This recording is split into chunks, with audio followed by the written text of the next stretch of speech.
want you all to take a moment and just look around this room. Look at the other people in this room. Look at your other members. Just turn your heads around and look at one another.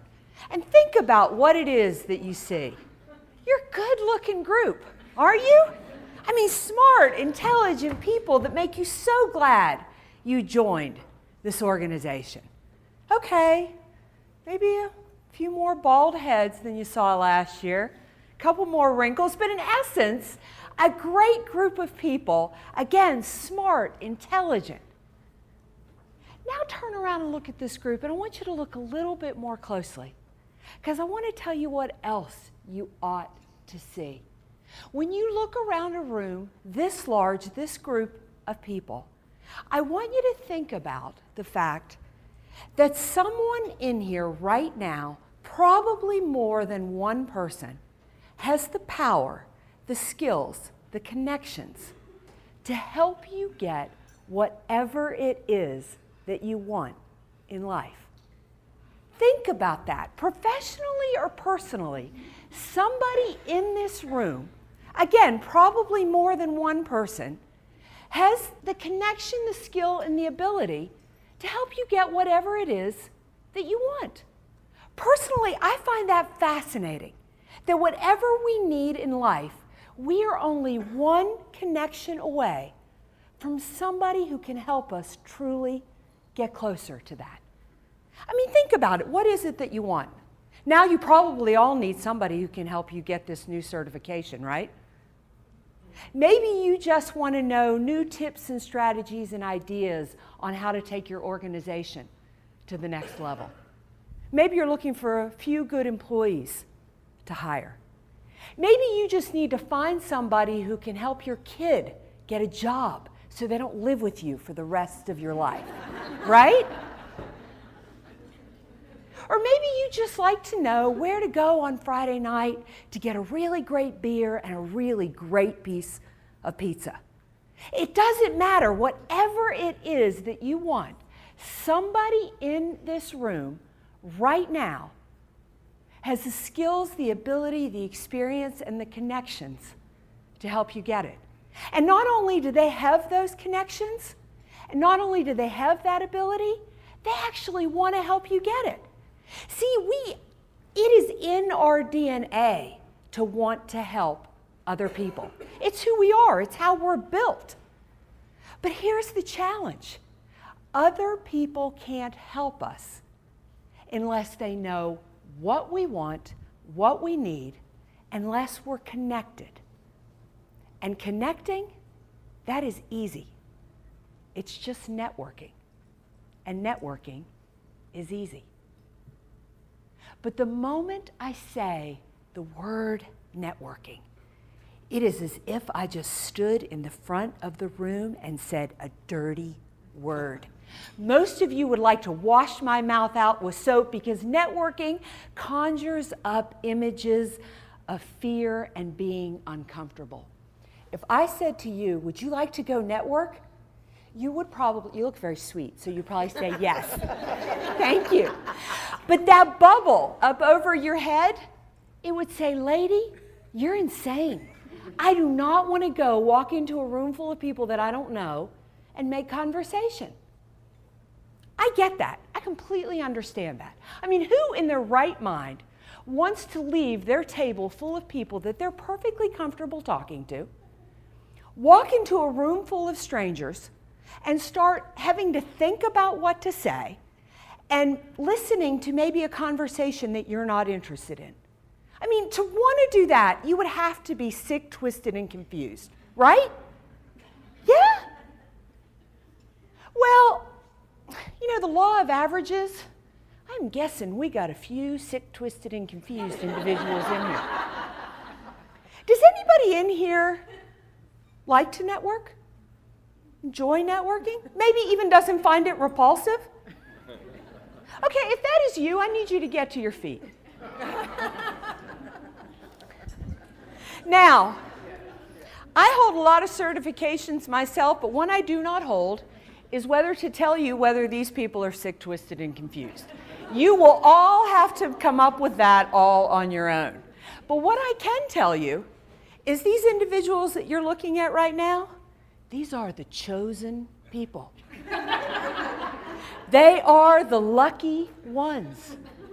Because research shows us that just because they're willing to network, just because they're willing to push out of their comfort zones and talk to people that they don't know, over the course of a lifetime, they will experience less stress. They will have more fun. They will get more opportunity. I'm adding to the group now. They will make more money.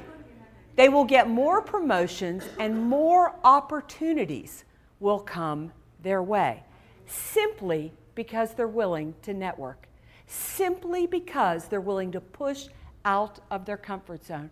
You can sit, our chosen people. Now, I think that is amazing. I think that is unbelievable that for a few moments a month spent outside of your comfort zone, you can get that type of return on investment. I believe that networking is the most important skill that you can build. And I am not kidding here. If you do not want your children to live with you for the rest of your life, teach them what you learn in here today. Because networking is critical. I really believe that if you build your network, you will change your life. So if networking is so amazing, it is that much return on investment, why aren't we all just jumping at the chance to network? Why don't we all do it every day of our lives? Well, I have a theory about that. This is Meridith Elliott Powell's theory about networking.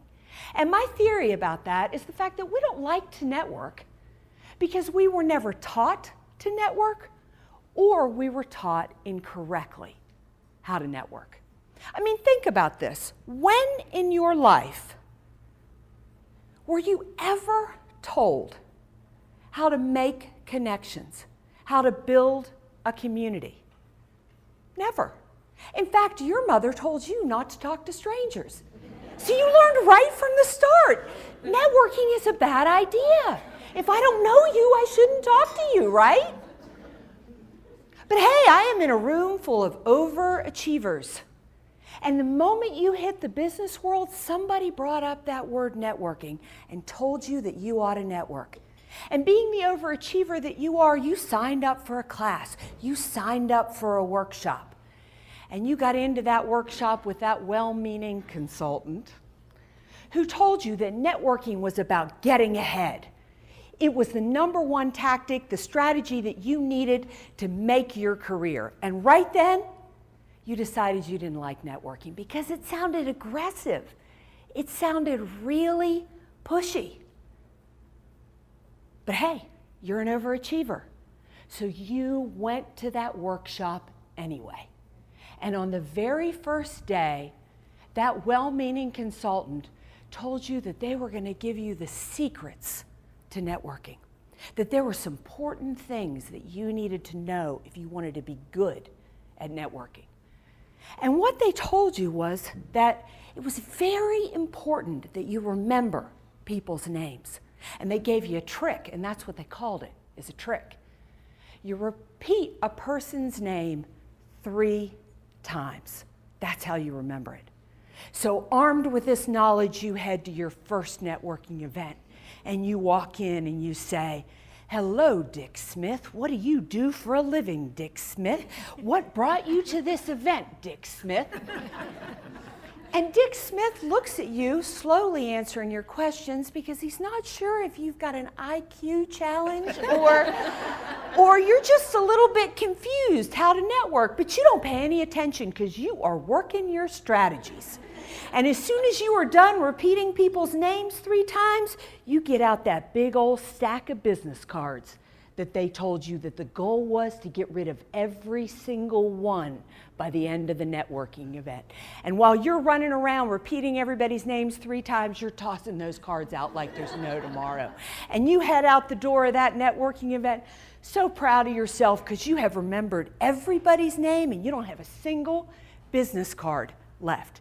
Now, everybody in that room has no idea what you do for a living, but they know if Harrah's ever needs to hire a blackjack dealer, they're sending you that way because they've never seen anybody deal like that before. But you got one more trick up your sleeve. And as you walk out that door, you head onto that elevator, you scooch all the way to the back because you want as many people to get in there as possible. And you're going to pull out that third and final trick. And as that elevator fills up, from the back of the elevator, in total silence, you announce, I'm Meridith Elliott Powell, coach, speaker, author. I help businesses and organizations make networking and sales fun, easy, and effective. I instill ownership at every level, profits at every turn, because the door just opened and I can't get out my 30-second elevator speech fast enough. And people leap from the elevator. But I have done exactly what my networking strategist told me to do, and I am proud of myself, and I head back to the office. And for the next week, I don't know what happened. The phone never rang. Nobody ever called me.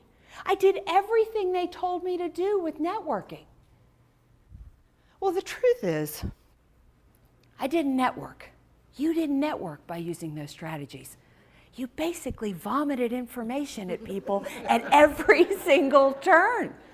You don't know anything about them, and they really don't know anything about you. And not only did you push out of your comfort zone and make yourself uncomfortable, you gained nothing from it. See, we don't like to network and we don't enjoy it because we don't understand how. But there is something that our sick, twisted, and confused friends understand that we don't understand. And that is that when we network naturally, when we do it according to our natural ability, networking can actually be fun, easy, and effective. When we do it naturally, we take the fear and the stress out of networking, and we actually put the power back into it. When we do it according to our natural abilities, we actually plug in to the power of connection. Now, for the rest of us in here, is anybody interested in learning how to naturally plug in to the power of connection? Sure. Great! The first thing we want to do, where we really want to begin, is we want to take the stress out of networking. Wouldn't that be nice? Take the stress out of networking? You begin with the fact that I believe that networking is stressful because the anxiety sets in the moment you step to the door. You start thinking about, oh my gosh, here's a room full of people that I don't know. What'll I say? What if I say something dumb? What if I can't remember a person's name? What if I look stupid? What if they think I'm a jerk? We're so focused on ourselves, we're completely stressed out before we ever have a conversation. We're completely stressed out before we ever get into the process of networking. So where you want to begin with networking to make it fun, easy, and effective, where you want to begin to take the stress out of networking is you want to begin with a strategy of serve. The last person I want you to be focused on when you attend a networking event is you. I want you to come into a networking event completely with the attitude of serving other people. You should approach networking with the attitude of investing in understanding other people long before you're interested in them understanding you. See, networking is truly about beginning to build a relationship. And when you begin to build a relationship, you need to be focused 100% on the other person. So how do you approach with an understanding and with the attitude of serving, of really being focused on the other person, of understanding who they are and how they communicate and what's important to them. Wouldn't that feel good if I walked into a room with that type of attitude? Yeah, because we communicate on so many other levels than with words. So we want to make sure our energy is right when we come into a room. It was kind of Asheville, wasn't it? Do I sound sort of woo-woo? My energy right? Yeah. You want to feel that I am vested in you far more than I'm vested in myself. I mean, when I run around telling you my 30-second elevator speech, it doesn't feel good because it feels like the energy's on me. We want to shift that energy so it's on you. So you begin by really having the attitude of serving. I'm not worried if I get anything out of this. What I want to do is focus on understanding who you are, what's important to you. So let's play a little game and sort of get a feel for this, okay? To really what you ought to be doing when you enter a room and how you serve. We are all now the model of human behavior. This room is one big circle and it is the model of human behavior. And when we look at that model of human behavior, within that model of human behavior, people communicate, react, and connect very differently. What is important to you is probably not important to me. But if I want to connect with you, I need to adjust my style to connect with you. People, we do this every time we go to a foreign country. We don't run around trying to speak English. The moment I try to speak your language, you like me, even if I don't get it right. So we want to really begin to think about who is this person in front of us. So right now, we're all a part of the model of human behavior. So the first thing we want to look at is pace. How do people move? If people talk fast and they're energetic, then we want to pick our pace up to move and be energetic with them. If they move a little bit slower, we want to bring it down a notch because they may think we're crazy if we don't. So think about this. If you find yourself as somebody who moves fast, you're outgoing. You are the type of person who is on the word go. You tend to move before you think. You are optimistic, positive, upbeat, running at 100 miles an hour. If you are that person, I need you at the front of this room. We're going to get up and move after lunch. Come on, you outgoing people. Come to the front of the room.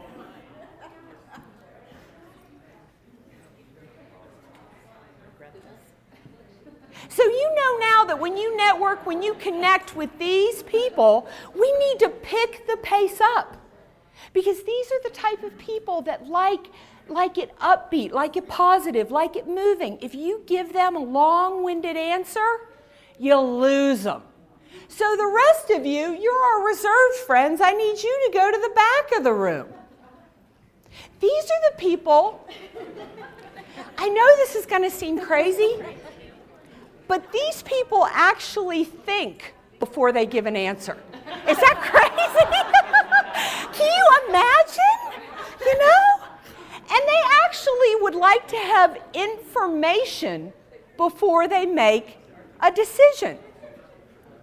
So while we're having a good time here and we're having fun with this, I am not kidding. I use this every day of my life. When you interact with somebody, look at their pace. When you ask them a question, do they immediately answer? If they do, they're this group. They're not thinking about what they're saying at all, okay? But if you ask them a question and they take a moment, or if you're in a room and they're a little bit slower to answer, it's this group. And you need to bring your pace down to communicate with them. And if you want to communicate with this group, you got to pick the pace up. So again, the first place we look to connect with people is pace. Next is priority. Some people are task-oriented. If you are the type of person that is totally turned on by a to-do list, I need you to go to that end of the room. If the whole idea of doing process, of accomplishing a goal, of getting a task done, If that is you, I want you over there.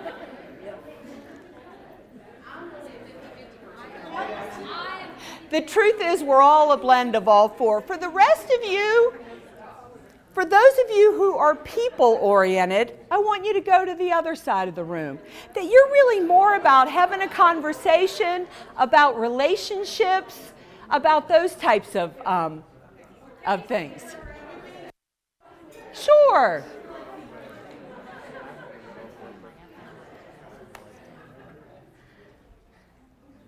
All right, the second way that we connect with people is very much through task or people. When you connect with somebody who's task-oriented, you're not going to expect a big flow of conversation.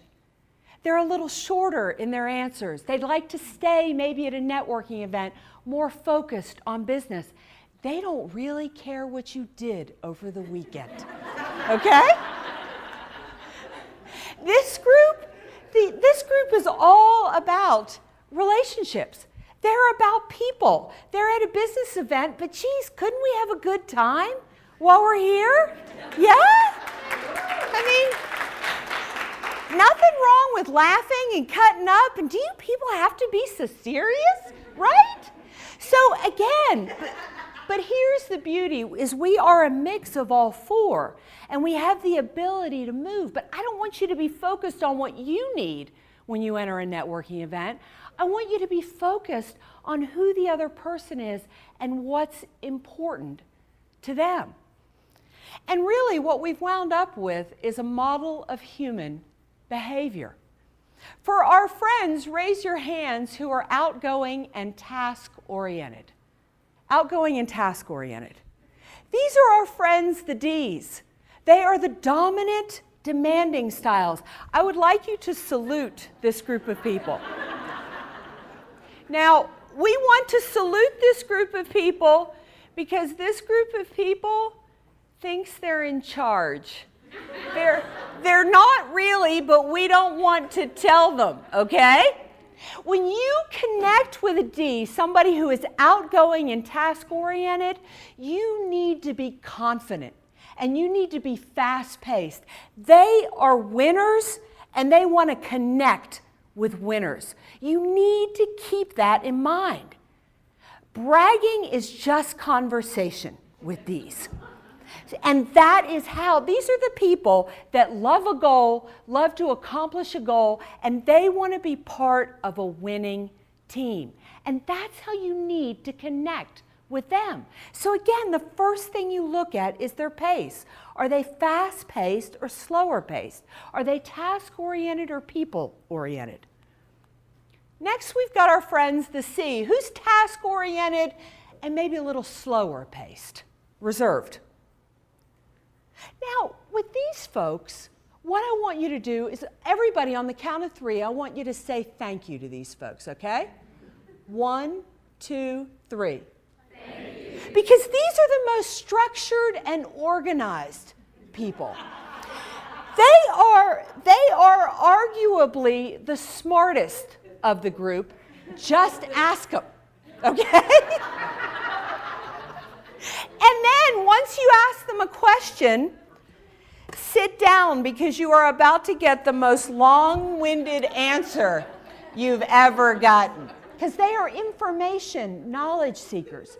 So when you connect with a C, when you connect with somebody who is reserved and task-oriented, get ready to get into a conversation. They like information. They want you to be smart and confident and think before you speak. They need you to be accurate and to have quality information, right? Yeah, they do not suffer fools. So where are our S's? Where are our slower paced but people-oriented folks? All right, everybody smile and wave at this group. Because this is the kindest group. They're nice and they're loyal and they remember people's birthdays and anniversaries. And if it was up to this group, we'd all still be wearing our Christmas sweaters. When you connect with an S, when you connect with somebody who is a little slower paced and people-oriented, you need to bring your pace down. And you need to be asking the majority of the questions. They'll open up, they want to connect with you, but they're a little bit shyer. So it doesn't need to surprise you if you're carrying the conversation for a while. Now our last group, where are my outgoing people-oriented? Everybody go, woohoo! Woohoo! This is the group that only showed up because they thought I was talking about not working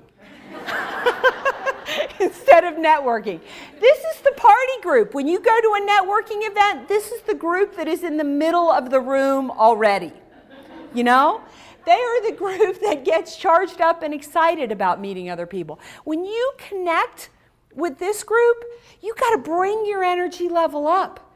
They want you to be fun. They want you to be outgoing. They want you to have energy and ideas. You need to match that energy and ideas. All right, everybody take a seat. Did we peg you? You know, the truth is, whether we pegged you or not, it really doesn't matter. Because the truth is, we're a blend of all four. But the power of it is that now you approach networking with the attitude of serving, of being 100% focused on the person in front of you. What's important to them? How do they move? What information are they interested in? And just the very shift of that energy tells somebody that you are somebody worth building a relationship with. Because you're not out to get anything from this event. You're just out to learn who they are and what's important to them. That first set of connection is very important. And where people make the mistake with networking is they enter the room so focused and worried on themselves that they lose the ability right from the start to truly build relationships. And if you build relationships, if you build your network, you'll change your life. So we understand that we are going to begin with the attitude to serve. So what's next? We've taken the stress out of networking, right? So now we're going to take the fear out of networking. One of the biggest pushes I get back from networking is the fact that people don't know what to say. I don't know what to say. I don't know what to talk about. I really don't know what to do. Well, here's the great news. You don't really have to do much at all because networking is not about you. When you go to a networking event, you should be talking 20% of the time, and the other person should be talking 80% of the time. The purpose of networking is not to tell people all about you. You already know all about you, don't you? Yeah. So it doesn't really matter if anybody finds out anything about you. What you want to do at a networking event is find out all about other people. In other words, what you want to do is engage. That is the second step in networking. You want to engage other people in conversation. The reason you want to do that is because, one, you are going to gain amazingly valuable information. When I ask questions and I learn all about you, I learn your experiences, your connections, your histories. I learn so much information that I can gather, that I can use later. But the second piece of that is just the very fact that I bother to ask you questions. You like me. And the reason you like me is because I'm listening to you. And listening is the way that we tell people that we care. Ever been to that dinner party where you sit down next to somebody and they talk all about themselves all night long? Been there, done that? And you come home and you say, that is the worst dinner party I have ever gone to. I am never, ever going back to that person's house, and I'm never sitting down next to that person ever again. Then you go to another dinner party and you sit next to a master networker. And that master networker asks you all these questions about yourself. And you come home and you think, that is the most brilliant individual I have ever met in my life. What a smart person, what a talented person, what an unbelievable just manifest of genius that person is. And why did you like them? Because who'd they talk about? You, yeah, because we love to talk about ourselves. So when you go to a networking event, you need to be talking about the other person. You need to be engaging them in conversation. Again, you'll gather valuable information, but more importantly, you are going to send a strong signal to that person that says, if you build a relationship with me, I will be as interested in helping you get where you want to get to as I am in helping myself. That builds trust. And that's huge. That's a very foundation of a relationship. Then the bonus is it takes the fear out of it, because all you need to do is ask people questions. Again, I'm going to show you how easy this is. There is a red cup in the middle of your table. And I want you to take that cup, I want you to dump it over, and I want everybody to grab a piece of paper. And I'm just going to give you a few minutes, and one by one, I just want you to ask the other groups, the other people at your table, some of those questions. And just have a conversation. And just go until I tell you to stop. All right, as much as I hate to cut this off, let's bring it all back together. So what'd you learn? What'd you find out? You found a good place to go? I found a new restaurant to eat. Found a new restaurant to eat in. Anybody else find out anything interesting? No? Yes? We found out that most people stumble into HR rather than into... Fascinating. I want to say to you right now, you've mastered it. That is networking. I don't want you to think about what you're going to get from that relationship, what is going to happen with it. It is just about engaging people in conversation.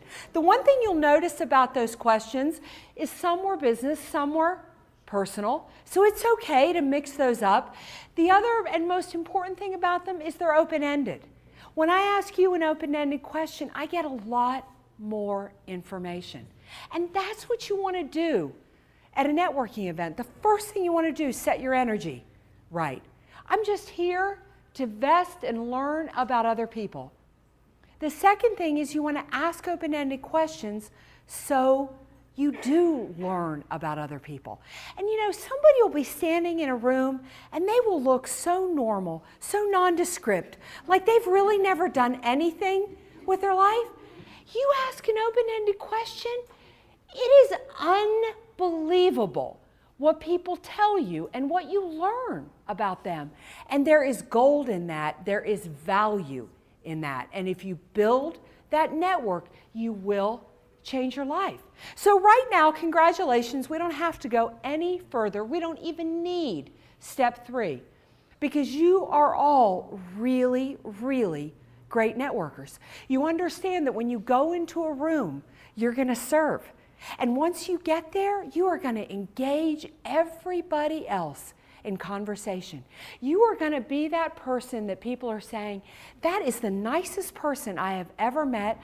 I don't know anything about them, but they're very, very nice. I love them, because you are so vested in learning about other people. But you know what? We're going to go one step further. We're going to take this one other level, and we are going to go to master networker. This is my favorite step in the process, because we have taken the stress and the fear out of networking, and this is where we are going to put the power back into it. This is the step that most people never initiate, and why networking never really has a return on investment. If you want to put the power back into networking, then you've got to take responsibility for expanding your network. As much as we wish that it happened, a lunch once a month and a chamber event or a Rotary lunch does not a relationship make. And because you have mastered step 1 and step 2, you have met fascinating people. and you have gathered unbelievable amounts of information. Everybody wants to know you because you know everybody and you are so much fun to be around. But this is where you move into the position of control, because with all the information that you've learned, you want to be the person who takes responsibility to go back out and expand your network. When you leave a luncheon like this, you should be thinking about 1 or 2 people that maybe over the course of the month you'd like to have coffee with, you'd like to have a phone conversation with, people you'd like to connect with on LinkedIn. People that you, because of what you have learned about them, maybe values that you share, professional expertise that they've got, it would be advantageous for you all to build your network beyond this room.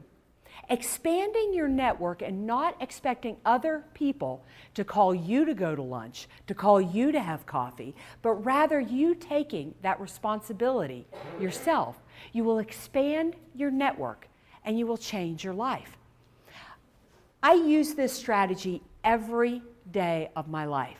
If you got up with me first thing in the morning, you would find me on LinkedIn first thing, making a few connections, thinking about consciously, who do I need to reach out and touch with? Who really do I need to begin or continue expanding that relationship? And I could fill the rest of the afternoon with stories that have come from just those little efforts. The one I'm going to share with you today is a couple of years ago, I finished up a contract with a company that I had been consulting with for a year.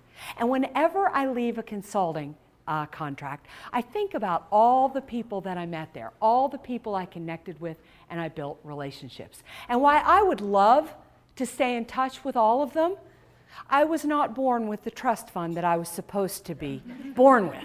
So I don't have that kind of time. So I've really got to think about, who are maybe the 3, 4, 5, 7 people I really want to stay in touch with.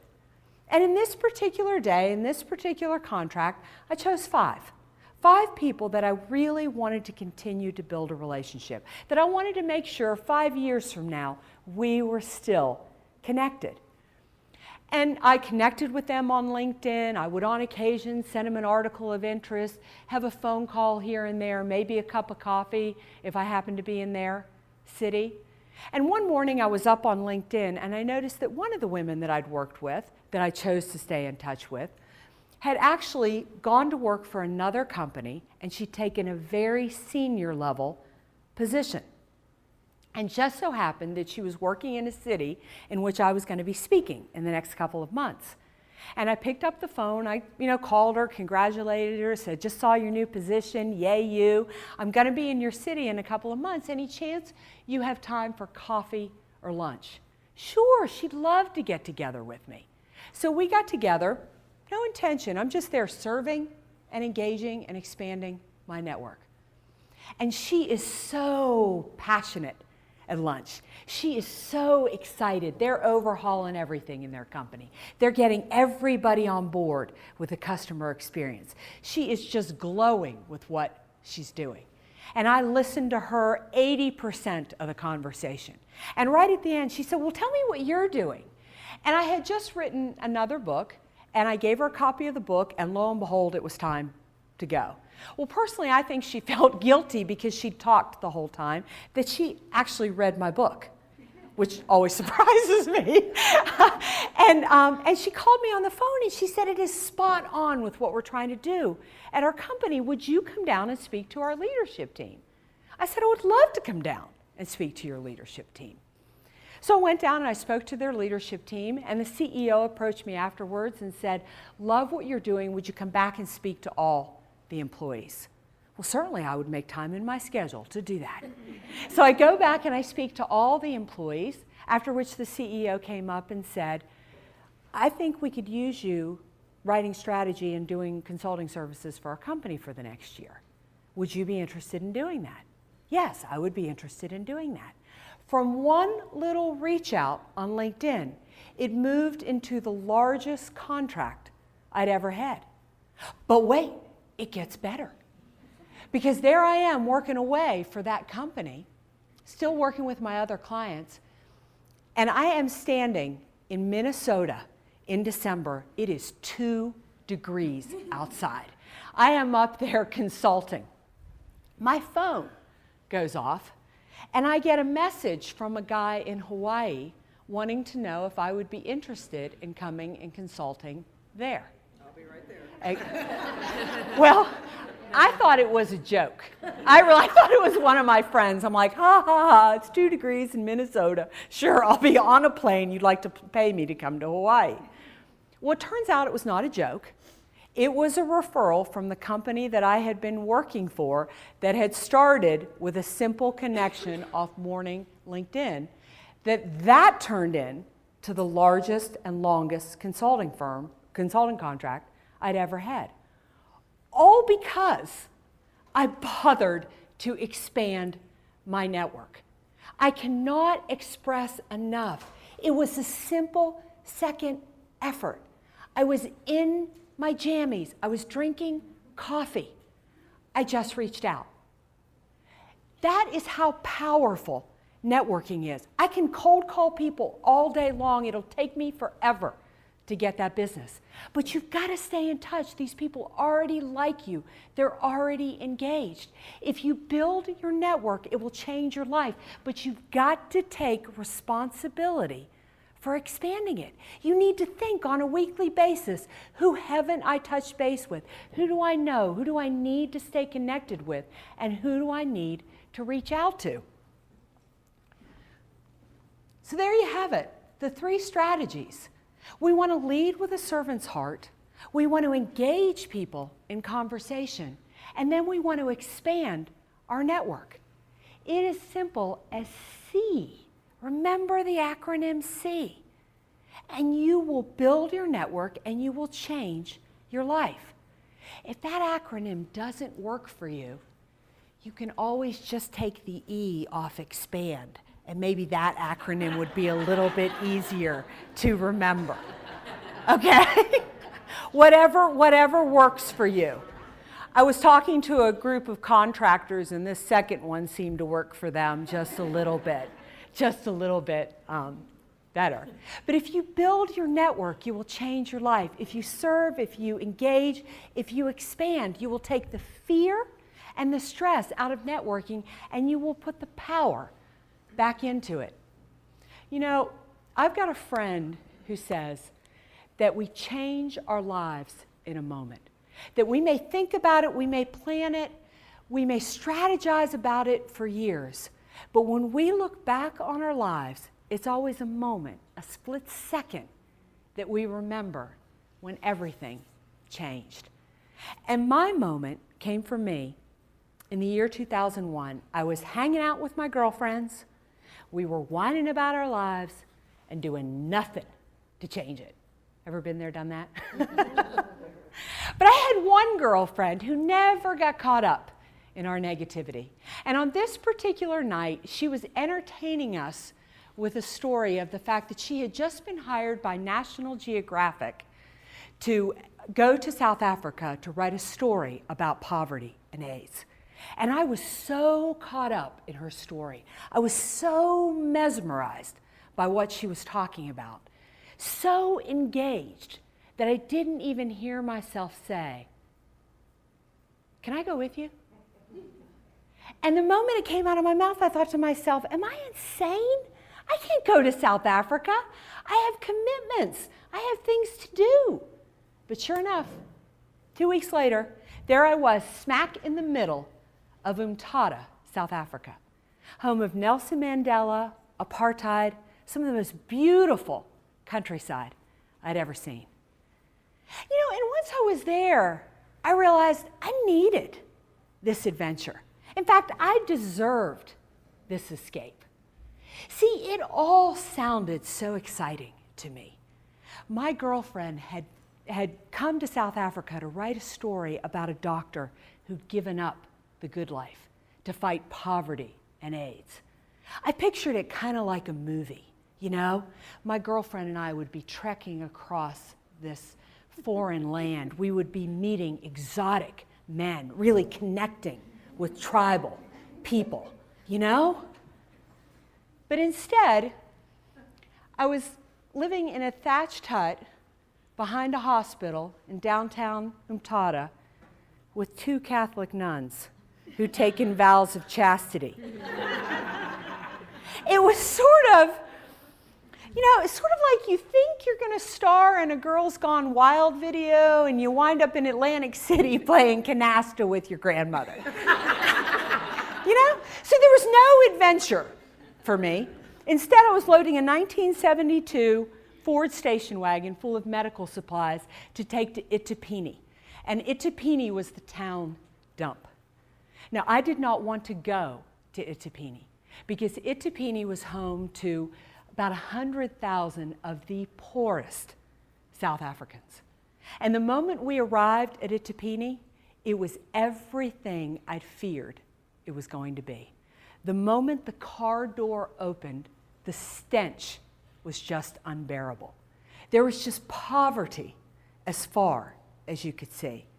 Dogs and pigs ran in the town's only water supply, and little children in their bare feet were playing over broken glass and rusted tin. And my girlfriend immediately leapt from the car and went on to write her story. And I was swept up by the mamas. These were the elder women of Itapini, and they ran the dump. They were in control of things. And they immediately put me to work. And over the course of the morning, we organized all the medical supplies. We fed as many kids as we possibly could. And we even built a little room and put a little bed in it that would be deemed the AIDS bed. This is where people who were dying of the disease, and they died daily in the dump, would come to die with dignity. And over the course of the morning, something very strange started to happen.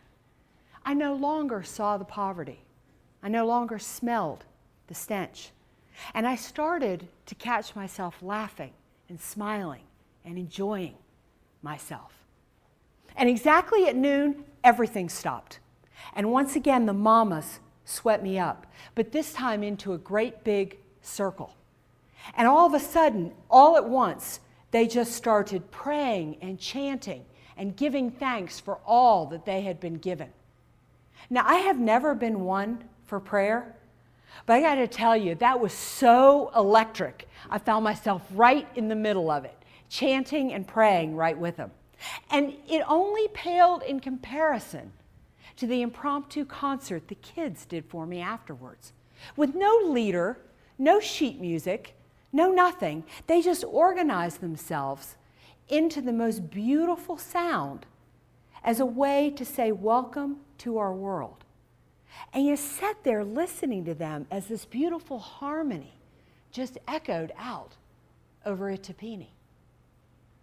And all of a sudden, it was time to go. And once again, I found myself loading a 1972 Ford station wagon, not wanting to go where I was headed. And out of the corner of my eye, I could see the mamas coming up to talk to me. And I braced myself because I thought, oh my gosh, this is going to be a tearful goodbye. But as they got closer and they walked so proud, so tall, so strong, there were no tears, just big smiles on their faces. And as they got near to me, they stepped forward and held out their hands and presented me with a gift. It's the necklace I wear today. And they gave me this gift because I am not lazy, which is a big compliment in South Africa. And at the moment, I didn't realize what they'd given me. It was only later on the plane that I realized this wasn't a gift. It's a symbol. It is a constant reminder that life's a choice whether I resist or whether I engage. It is a choice whether I'm successful or whether I struggle. So in this room right now on this day, what I hope for you is that when you look back on this meeting, when you look back on this day, this is your moment, your split second, that you remember when you decided to begin to serve, to engage, and to expand. And I want you one more time to get to your feet. And I want you to look around this room, look at the people in here, and make the decision right here, right now, in this moment, to plug in to the power of connection. Because if you build your network, I promise you, you will change your life. Thank you.